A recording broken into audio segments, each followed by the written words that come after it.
الحمدللہ رب العالمین والصلاة والسلام علی سید الانبیاء والمرسلین اما بعد فاعوذ باللہ من الشیطان الرجیم بسم اللہ الرحمن الرحیم۔ خطرناک حادثے۔ ابتدائی اسلام میں یمن اور طائف کے نوجوانوں کا دستور تھا کہ وہ گزرگاہوں میں بیٹھ کر اگلے وقتوں کے قصے اور کہانیاں سنا کرتے تھے۔ ایک روز وہ اسی کام میں مصروف تھے کہ ایک غیبی آواز نے سب کو چونکا دیا۔ کوئی کہہ رہا تھا، اے غافلو، محمد صلی اللہ علیہ وسلم تمہیں اسلام کی دعوت دیتے ہیں اور تم لوگ پیروی نہیں کرتے۔ تمام نوجوان خوف زدہ ہو کر بھاگ گئے۔ انہوں نے اپنے بڑے بوڑھوں کو جب بتایا تو انہوں نے کہا اس بات کی تحقیق کرنی چاہیے۔ چنانچہ باہم مشورہ سے ایک نہایت ہی سمجھدار شخص کو 8 اونٹ انواع و اقسام کے ہدیہ سے لاد کر مکہ مکرمہ روانہ کیا اور اس کو ہدایت کی، محمد عربی صلی اللہ علیہ وسلم سے مل کر خوب غور کرنا۔ تمہیں اگر محسوس ہو کہ وہ واقعہ نبی صلی اللہ علیہ وسلم ہے تو اونٹوں سمیت سارا مال ان کی خدمت میں نظر کر دینا، اور اگر تمہیں اطمینان نہ ہو تو پھر سارا مال مکہ مکرمہ میں فروخت کر کے واپس آ جانا۔ یہ شخص جب مکہ مکرمہ میں داخل ہوا تو اتفاقاً ابو جہل سے ملاقات ہو گئی۔ ابو جہل نے پوچھا کیسے آنا ہوگا؟ اس نے سارا واقعہ کہہ سنایا۔ ابو جہل بولا، محمد صلی اللہ علیہ وسلم سے ہرگز مت ملنا، معاذ اللہ وہ بہت بڑے جادوگر ہیں۔ تم ان کے جال میں پھنس کر اپنے سارے مال سے ہاتھ دھو بیٹھو گے۔ لاؤ تمہارا مال میں 4000 دینار میں خرید لیتا ہوں، مگر شرط یہ ہے کہ تم مکہ مکرمہ سے فوراً چلے جاؤ۔ یہ کہہ کر ابو جہل نے سارا مال لیا۔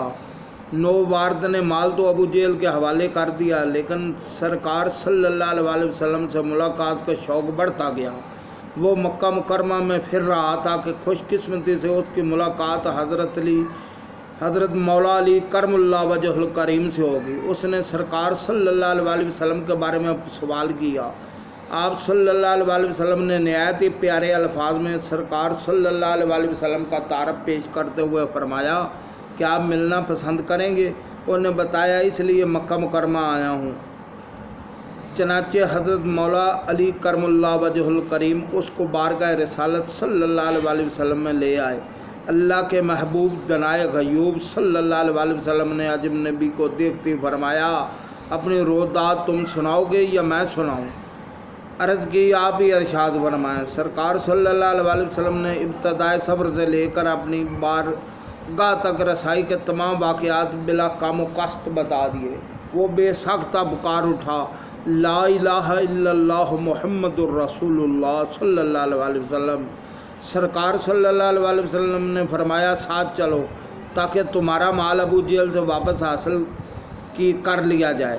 سرکار صلی اللہ علیہ وسلم صحابہ کرام علیہم الرضوان سمیت جب ابو جہل کے گھر قریب پہنچے تو ابو جہل نے کھڑکی سے آپ صلی اللہ علیہ وسلم کو دیکھ لیا اور فوراً دروازہ بند کر لیا۔ صحن میں ایک وزنی پتھر پڑا ہوا تھا۔ ابو جہل نے اپنے غلام سے کہا کہ میرے ساتھ مل کر یہ پتھر اٹھاؤ۔ اس کا ارادہ تھا کہ چھت پر جا کر سرکار صلی اللہ علیہ وسلم کے سر انور پر پتھر پھینک دیا جائے، مگر پتھر غلام کے ہاتھ سے چھوٹ کر ابو جہل کے ہاتھ پر گرا۔ اس کا ہاتھ کچل گیا۔ وہ درد سے تلملاتے ہوئے بے ساختہ پکار اٹھا، سرکار صلی اللہ علیہ وسلم اگر میرا ہاتھ ٹھیک کر دو تو سارا مال واپس کر دوں گا۔ اللہ عز و جل نے اسی وقت اس کو شفا دے دی۔ انہوں نے دروازہ کھولا، مگر سامان سمیت اونٹ واپس کرتے ہوئے اس کے نیت میں فطور آ گیا۔ اچانک اسے ایک خطرناک حبشی نظر آیا جو کہہ رہا تھا، کم بخت، اگر جان کی امان چاہتا ہے تو فوراً پورا مال واپس کر دے۔ ابو جہل نے سارا سامان لوٹا دیا۔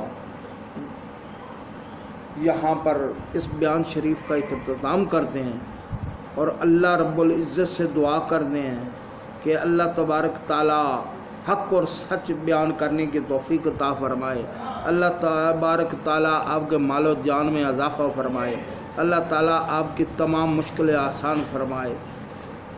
اللہ حافظ۔ السلام علیکم ورحمۃ اللہ۔